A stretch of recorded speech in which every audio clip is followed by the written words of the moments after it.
Finance కేసులో కీలక పరిణామం చోటు చేసుకుంది. ప్రధాన నిందితుడు రమావత్ మధును పోలీసులు కస్టడీలోకి తీసుకున్నారు. 4 రోజుల పాటు మధును విచారించనున్నారు. ఇప్పటికే రమావత్ మధు బ్యాంక్ అకౌంట్లు ఫ్రీజ్ చేశారు. డబ్బును ఎక్కడికి మళ్లించారనే దానిపై పోలీసులు ప్రశ్నిస్తున్నారు. రెడ్డి దగ్గర ఉన్న బినామీలు అందరికి బయటకు వచ్చి తర్వాత జనాలకి న్యాయం అవుతుంది, మీద నాకు కూడా న్యాయం అవుతుందని కోరుకుంటూ సెలవు తీసుకుంటున్నా. ఇంకా కొంతమంది బండారం బయటపడడానికి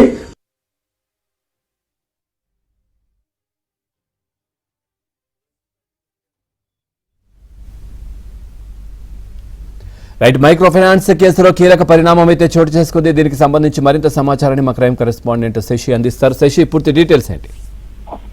మైక్రో ఫైనాన్స్ కేసులో రమావత్ మధును ఈఓడబ్ల్యూ పోలీసులు కస్టడీలోకి తీసుకున్నారు. 4 రోజుల పాటు కస్టడీలోకి తీసుకుని అతన్ని విచారిస్తూ ఉన్నారు. ఇప్పటికే ఇటు సంగారెడ్డి జిల్లా పరిధిలో ఒక శుభక్షేత్ర పేరుతో వెంచర్ ఏర్పాటు చేశారు. ఆ వెంచర్ లో ప్లాట్లు ఇస్తామంటూ కూడా చాలా మంది నుంచి డబ్బులు వసూలు చేశారు. ఇలా సుమారుగా 6 నుంచి 10 కోట్ల దాకా వసూలు చేశారంటూ కంప్లైంట్ అందినటువంటి నేపథ్యంలో ఈఓడబ్ల్యూ పోలీసులు కేసు నమోదు చేసి అందుకు అనుగుణంగానే రమావత్ మధును అరెస్ట్ చేశారు. దీంతో ఇంకా మరో 4 పరారులో ఉన్నట్టుగా కూడా తెలుస్తుంది. అయితే మధును విచారించాలంటూ కూడా భావించినటువంటి ఈఓడబ్ల్యూ పోలీసులు కోర్టు అనుమతితో 4 రోజుల పాటు కస్టడీలోకి తీసుకుని విచారించారు. ప్రధానంగా మధుకు సంబంధించినటువంటి బ్యాంక్ లావాదేవీల మీద ఎక్కువగా ఈఓడబ్ల్యూ అధికారులు ఫోకస్ ఉంచారు.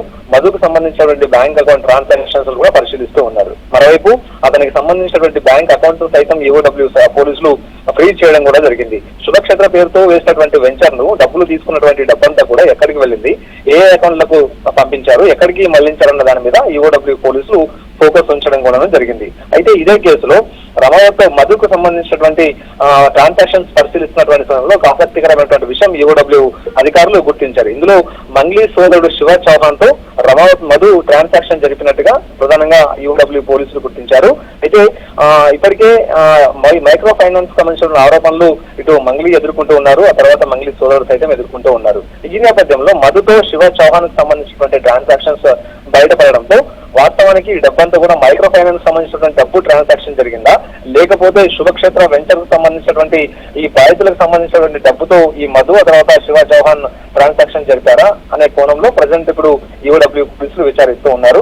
అసలు రమావత్ మధు శివ చౌహాన్ల మధ్య ఆర్థిక లావాదేవీలు ఎందుకు జరిగాయి, ఏ విధంగా జరిగాయి, ఏ కారణాల చేత ఈ ఆర్థిక లావాదేవీలన్నీ జరిగాయి అనే అంశాల గురించి ప్రజెంట్ ఈఓడబ్ల్యూ పోలీసులు ఫోకస్ ఉంచి అందుకు అనుగుణంగానే దర్యాప్తును కొనసాగిస్తూ ఉన్నారు. వాస్తవానికి శివ చౌహాన్ రమావత్ మధు మధ్య ట్రాన్సాక్షన్స్ ఇవన్నీ కూడా ఒకవేళ శుభక్షేత్ర వెంచర్ కు సంబంధించినటువంటి ట్రాన్సాక్షన్స్ అయితే మాత్రం ఖచ్చితంగా శివ చౌహాన్ కూడా అదుపులోకి తీసుకునేటటువంటి అవకాశం అయితే ఉంటుంది. సో మొత్తానికి ఇప్పుడు మధును విచారిస్తూ ఉన్నారు. ఈ విషయంలో మరికొన్ని కీలక విషయాలు వెల్లడయ్యేటటువంటి అవకాశాలు అయితే స్పష్టంగా కనిపిస్తూ ఉన్నాయి. Right, thank you Shashi, thanks for the updates.